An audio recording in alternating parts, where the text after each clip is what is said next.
Hello everyone, हम कर रहे हैं क्लास 11 का चैप्टर एनिमल किंगडम एंड ये इस चैप्टर का पार्ट 10 है।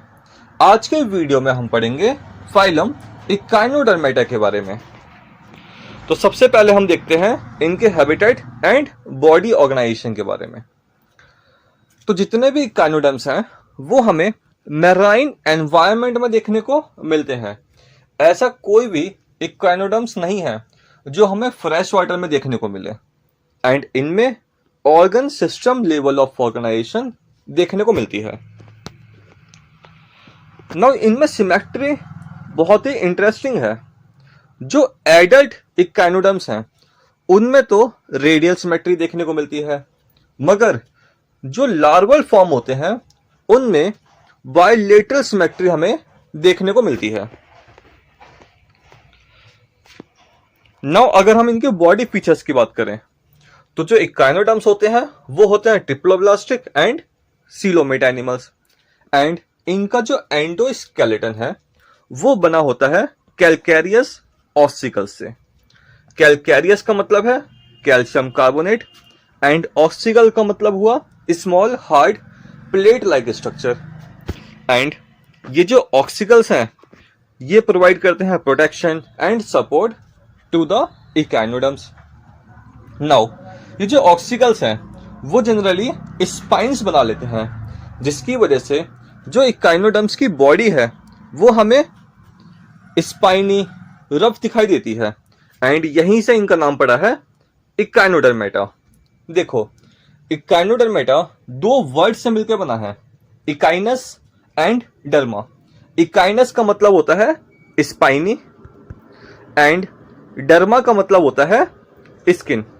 तो इसका मतलब हो गया स्पाइनी स्किन एनिमल्स या फिर स्पाइनी बॉडी एनिमल्स।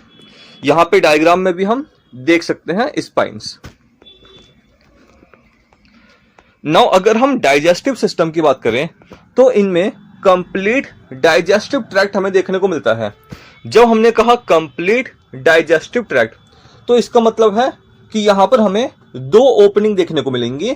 माउथ के लिए अलग ओपनिंग होगी एंड एनस के लिए अलग ओपनिंग हमें देखने को मिलेगी। माउथ जो है वो हमें वेंट्रल साइड में देखने को मिलता है, मतलब लोअर साइड में देखने को मिलता है। ये वाली जो इमेज है ये स्टारफिश के वेंट्रल सरफेस की है एंड यहां पे हमें देखने को मिलता है माउथ।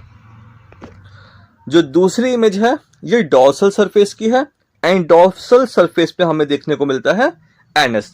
तो एनस प्रेजेंट होती है डॉर्सल या फिर अपर साइड में एंड जो माउथ है वो प्रेजेंट होता है वेंट्रल या फिर लोअर साइड में।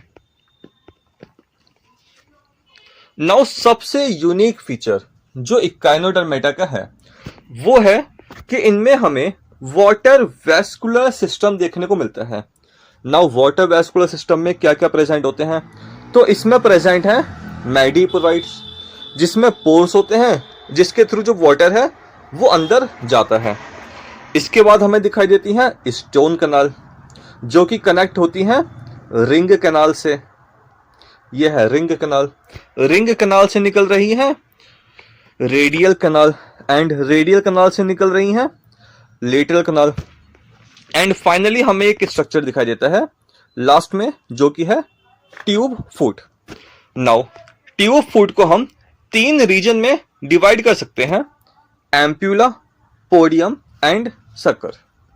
नाउ ये जो वाटर वेस्कुलर सिस्टम है इसका फंक्शन क्या है तो ये हेल्प करता है लोकोमोशन में, capture and transport of food में एंड रेस्पिरेशन में। देखो होता क्या है, पानी अंदर आया एंड वो पहुंच गया है कहां तक, वो पहुंच गया ट्यूब फुट तक। अब होता क्या है, ये जो एम्प्यूला है ये करता है कॉन्ट्रैक्ट, तो वाटर पहुंचा पोडियम में एंड ये जो ट्यूब फुट है वो इलोंगेट हो जाएगी। तो जब ये इलोंगेट होगी तो जो ये सकर हैं वो टच करेंगे सबस्ट्रेट को एंड फिर क्या होगा, इसकी मदद से जो सकर है वो स्टिक हो जाएंगे सबस्ट्रेट से। इसके बाद क्या होगा, जो ट्यूब फुट के अंदर मसल्स प्रेजेंट हैं वो करेंगी कॉन्ट्रैक्ट एंड जो इकाइनोडर्म्स की बॉडी है उनको ये पुल करेंगी। तो इस तरीके से लोकोमोशन देखने को मिलता है हमें इकाइनोडर्म्स में। एंड ये जो वाटर वैस्कुलर सिस्टम है ये capture and transport of food में भी हेल्प करता है। जो प्रे को कैप्चर करने में ये जो ट्यूब फूड है वो हेल्प करते हैं। एंड रेस्पिरेशन में भी मदद करता है। देखो, जो ये ट्यूब फूड होते हैं इस पे प्रेजेंट होती है थिन वॉल। तो जो ये ट्यूब फूड है ना ये एज अ गिल भी काम करते हैं। यहां से जो है वो गैसेस का एक्सचेंज होता है, ऑक्सीजन को अंदर ले लेते हैं एंड CO2 को ये बाहर छोड़ देते हैं। तो ये जो ट्यूब फूड है वो एज अ गिल की तरह भी काम करते हैं। तो जो वाटर वैस्कुलर सिस्टम है वो लोकोमोशन में, capture and transport of food में एंड रेस्पिरेशन में मदद करता है। नाउ इसके बाद क्या है, एक्सक्रीशन। यहां पे हमें कोई स्पेशलाइज्ड एक्सक्रीटरी सिस्टम देखने को नहीं मिलता है।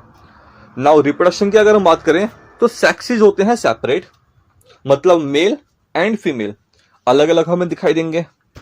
मेल सेक्स ऑर्गन अलग ऑर्गेनिज्म में प्रेजेंट होंगे एंड फीमेल सेक्स ऑर्गन अलग ऑर्गेनिज्म में प्रेजेंट होंगे। फर्टिलाइजेशन एक्सटर्नल होती है।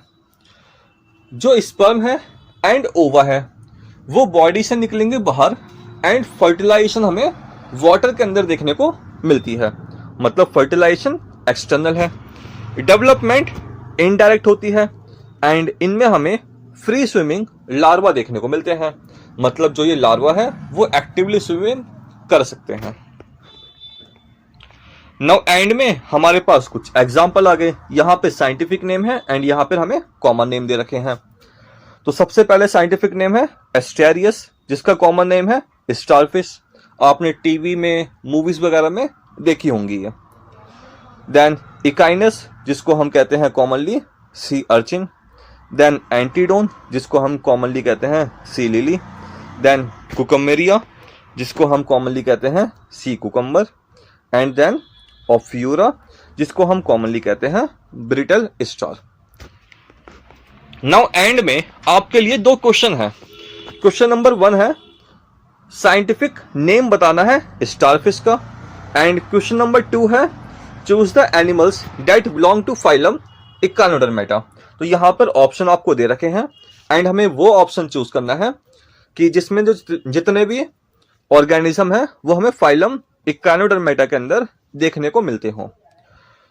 तो इसके आंसर आप कमेंट बॉक्स में लिख देना। जिसका भी आंसर सही होगा उसके कमेंट को मैं पिन कर दूंगा ताकि सभी बच्चों को करेक्ट आंसर पता चल सके। तो आज के वीडियो में इतना ही है। अगर आपको वीडियो पसंद आया हो तो प्लीज चैनल को सब्सक्राइब करें एंड वीडियो को लाइक करें। Thank you.